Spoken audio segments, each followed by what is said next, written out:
Welcome back, dear listeners, to another riveting episode of the Neocare Pain Podcast, where we explore the intricate world of pain management and healthcare. I'm your host, Dr. Akshya, and today we have a profoundly important episode in store for you. It's World No Tobacco Day, a day dedicated to raising awareness about the harmful effects of tobacco use.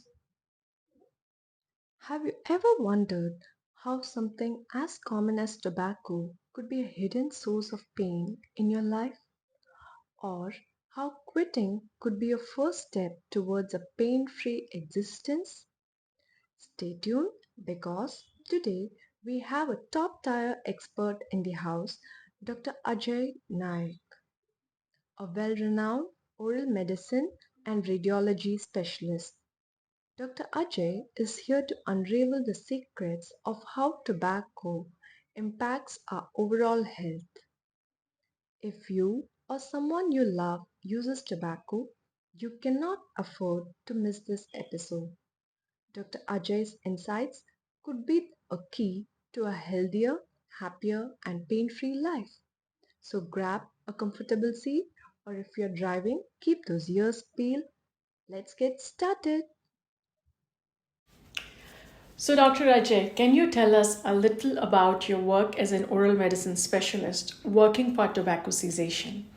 Hello, doctor. I am an oral medicine specialist, like you just mentioned, and in that, I deal with a lot of mucosal lesions. And these mucosal lesions, many times, are associated with the use of tobacco in its various forms. So, over nearly 2 decades now, I have been dealing with patients who have been using tobacco in some form or the other and manifesting certain lesions. So, what are the common ways in which people consume tobacco, and how common are these methods of tobacco consumption? So India is a very varied country by geography as well as by culture. So tobacco is consumed in various forms. The very commonly used forms are either BDs or cigarettes, which is smoked. But there are smokeless forms of tobacco as well, wherein the person consumes the tobacco by not lighting it. So it can be added to pan, it can be added to just lime, and then it can be called as zarda, gutka, if it's added with the areca nut or supari. So there are such various forms. These can be crude, which are just obtained over the counter from small shops, or these can be processed and manufactured like the packet gutka that we have seen. So there are various such forms which are available to the public. Traditionally, in few of the rural areas, there are things like hookah, chillam, etc. So tobacco has been consumed throughout the centuries in India in various multiple forms. So, is it that earlier years also people used to have problems, or is it today's problem, or is it a lifestyle, this So generation again, problem? I would say that it's a multifactorial thing. It was not that people were not consuming tobacco earlier, or not that they were having no problems associated with tobacco. So our diagnostic knowledges have improved, as well as there are a lot of confounding factors like the people's lifestyle, their diet, wherein they choose to eat certain food products or they consume alcohol along with it. So that can add additive effects to those what we see with tobacco. So it's a multifactorial thing, but tobacco is definitely a dangerous substance to use or abuse. Is it an addictive subject? It is definitely an addictive product, and I have seen it in children as young as 10 years, 12 years, where somebody in the family was consuming gutka, and they would just leave the packets around, and kids got addicted to it. They have given it to their classmates. The classmates have gotten addicted. It is so easy to use these products because these are very commonly available. A very common example is right in Mumbai and Maharashtra, tobacco products like gutka are banned. The other forms of tobacco are allowed, but still, it is still very commonly available. We often read newspaper reports, news articles, etc., where they have seized so many packets of tobacco, but right the very next day, it's still available, and it's available from the really young kids to the really old aged people. So, why is it this so addictive? So essentially, there are a lot of substances in tobacco, the processed form especially, because it's just not pure tobacco. There are a lot of additive substances. So these additive substances also bring about these addiction that is there. And essentially, what happens is all these substances, they go inside the person's bloodstream. either through just the oral cavity or they are consumed and through the gastrointestinal system. Once it goes into the bloodstream, these are essentially chemicals. So these chemicals then cause their effects. So these chemicals cause certain desirable effects as per the abuser and certain undesirable effects. So the desirable effects, it gives them a feeling of calm. It gives them a feeling of relaxation. That's the primary purpose why people, abuse any product, be it any form of a drug, tobacco, alcohol, whatever it is. So the same effect is seen in this tobacco addiction. And once they get hooked onto it, the body craves for more and more. So when they are taking, suppose in one unit, then the body is able to, sustain with that, and it gets more and more. So then they start using 2 units. So maybe one cigarette then leads to 2 cigarettes, and that's how it starts and then continues for years. And then the person is completely hooked onto this. And that's what brings about an addiction, where the person then later realizes they want to come out of it, but they're not able to. And nicotine, which is the primary component of these things, how does it affect our body? So nicotine as a substance causes, like I said, it's a chemical at the end of the day, and it brings about a lot of effects. So chemical effects onto the body. Now these effects, from the medical or the dental perspective, we label them as either essential effects or side effects. So nicotine primarily affects a lot of systems in the body. One is the cardiovascular system, where it affects the heart rate, the way the heart pumps the blood, and it also affects the neurological system. So it affects the brain and the heart. So that's how, like I mentioned earlier, the patient feels a sense of calm or a sense of relaxation. So once that nicotine effect is there in the bloodstream, they feel that, the Zen state that they reach, and then that becomes a part and routine of their life. And being in the blood, the body also then goes about cleaning that product out from the blood. So once that blood level is reduced, then the person starts craving for the next shot of it, either through the cigarette, the bidi, or chewing it, or whichever way they are abusing the product. So that's how an addiction comes about, with the feeling of pleasantness, the nice feeling that comes with it, and then that gets embedded in their routine life, and then they look for it, and then their own coping mechanism for any other stressful event is becoming dependent upon that substance. That's how addiction comes about. Interesting. So when somebody is chewing a tobacco product, what is it that's exactly happening inside the mouth as compared to when somebody is smoking a cigarette? So again, there are effects that happen locally within the oral cavity, and there are effects that happen elsewhere in the body as well. So as soon as the tobacco, whichever form it is placed in the oral cavity, tobacco essentially is coming from dried tobacco leaves.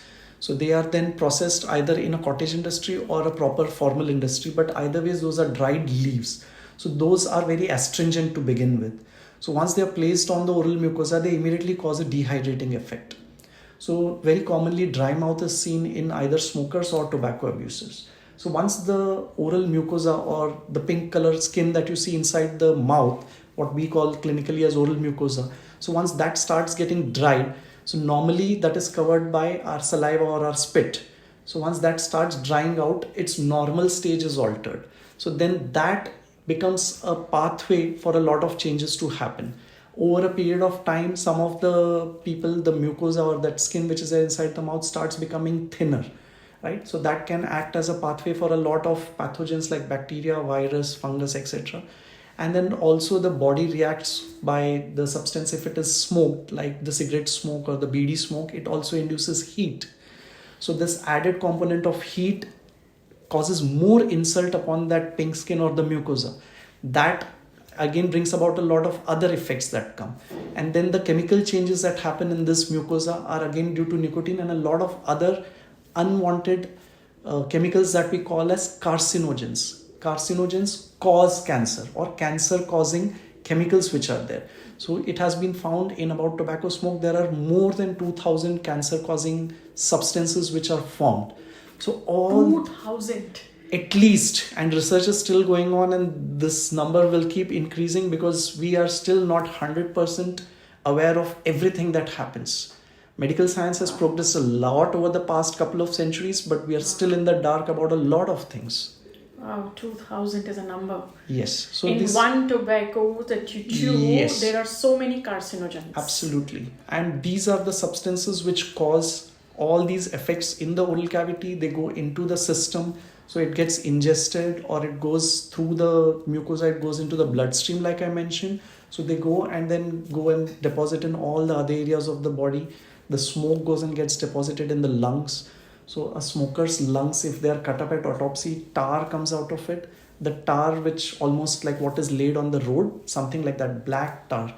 These days everybody has access to the internet. You can go and check on the internet tar formation in the lungs in a smoker, and you'll see videos and you'll see images and photographs.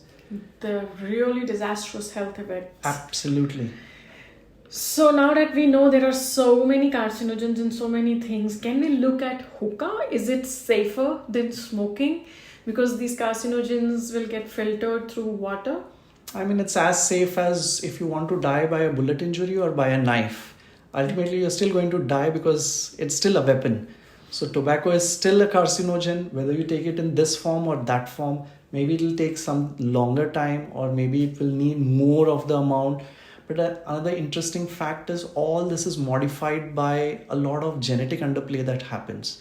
So this genetics is a very complex field, and culturally India has been using tobacco. So a lot of us have a lot of genetic factors also which predispose or make it more likely for cancer to occur. If you know, India is known as the cancer capital of the world. Why do you think that is? So it's a lot of these genetic factors, a lot of these lifestyle factors, a lot of these cultural factors. So all these combined, and like I said, though we have progressed so much in science, we still do not know with 100% certainty in whom it will cause, in whom it will not cause, where it will be caused, when it will be caused. So there are a lot of these questions which are still unanswered, but we do know that this is definitely dangerous, 100%, no doubt about it. So smoking just a few cigarettes then may be a right choice, right? If I'm smoking 10, if I bring it down to 1, so my health risks will be lower and I'll be in a safer zone? Yeah, maybe. I mean, you'll take a longer time to die with a single bullet than if you're shot with 100. But you're going to die nonetheless. That's the analogy I can give. So how many cigarettes should I smoke if I don't want to get lung cancer? 0 is my answer. Okay. So cigarettes and good health cannot be put in the same bracket at all. Not at all. Or any form of tobacco for that matter. No. Right? I mean, we as clinicians have been fighting this for decades now, and this has to come from all forms of regulations, from the governmental level, from the societal level, from the family level, from the individual level. Only then we can come out of this menace. Otherwise, it's very difficult if just one aspect is taken at a time in isolation. So vaping, is it any safer? The e-cigarettes which are there instead of smoking cigarettes? I mean, it's just a fancier pistol. Again, it'll still shoot a bullet. At the end of the day, there's going to be nicotine, there are going to be other carcinogens, and it just comes packaged nicely. But the danger still exists very much.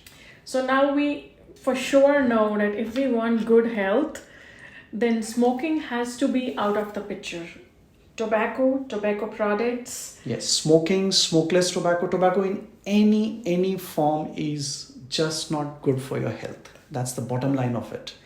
It is established, and now that we have on a World Cessation Day, we know that this has to be done with. So what is it that somebody should prepare or begin with to start withdrawing from these things? So the very purpose of developing this International World Tobacco Day was to bring awareness to it. This was done through the WHO platform, and all over the world this is a problem. It's not just in India, but it's all over, and it's a pandemic by itself. So the first thing is to recognize that there is a problem.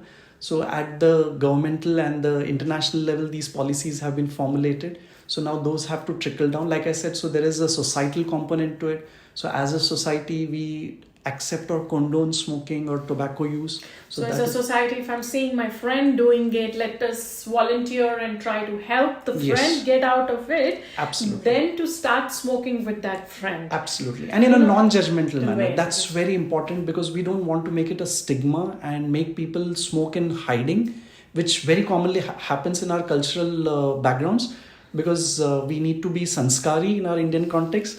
So we'll go to maybe a mile or two away from our house and go to a pan shop and smoke or chew tobacco furtively. But the fact remains that it's still being abused.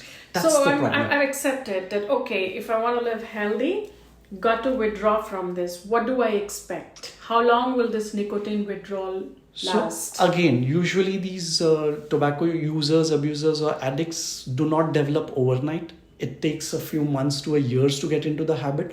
So similarly, the getting out of the habit is also going to be a slow process. That's the first thing both the person and the surrounding social circle, the family and the friends, have to understand, that you cannot decide one day getting up in the morning that today I'm going to stop using tobacco and then stick to it. It very rarely happens. That's the reality of it, because that's how addiction works.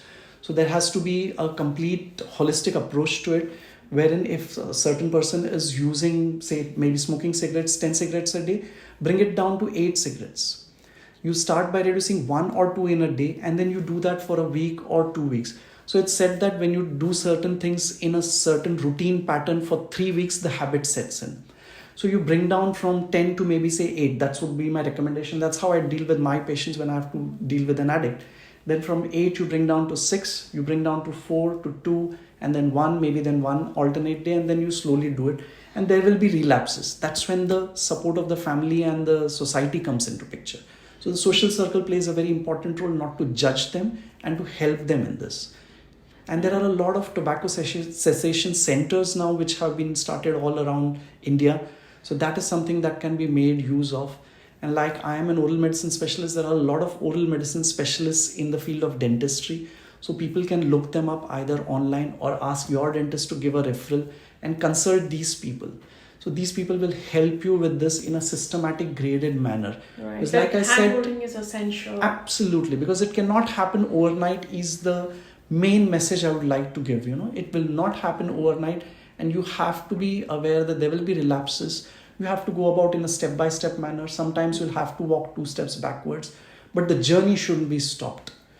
That's important. That's important to be mentally prepared to walk Yes. it, a willpower game. Absolutely, absolutely. So, what would I experience if I quit smoking?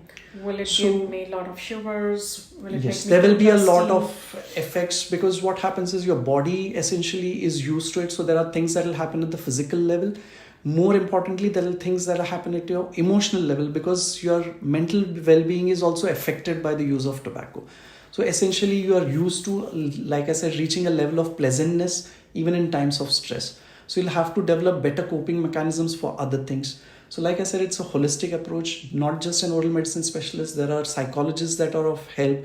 There are other clinicians. So an entire team can take part in your rehabilitation. So what can happen in the physical effects are withdrawal symptoms. The patient will feel craving. The patient will feel restlessness to begin with. The patient will feel like, their life is about to end. Some patients have had to be chained, etc. That happens in the rehabilitation centers if you have seen videos or photos. But it's not done to torture the patients, but it's just for them to be broken off that, because the brain sends such powerful signals that I need it and I need it and I cannot do anything without it.